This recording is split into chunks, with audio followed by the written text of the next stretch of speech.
The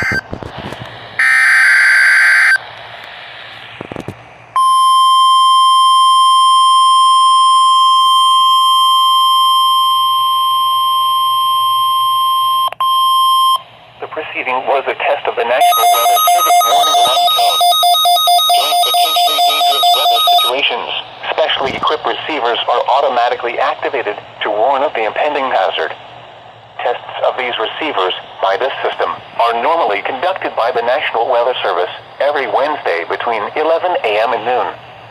When there is the threat of or existing severe weather in the area on Wednesday, the test is postponed until the next available good weather day.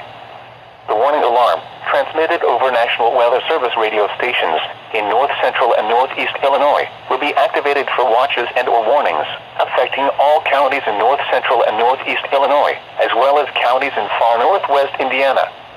Reception of this broadcast and the alarm tone will vary at any given location. This variability, normally more noticeable at a distance from a given transmitter, will occur even though you are using a good quality receiver in perfect working order. This concludes the tone alarm test. We will now return to our regular program.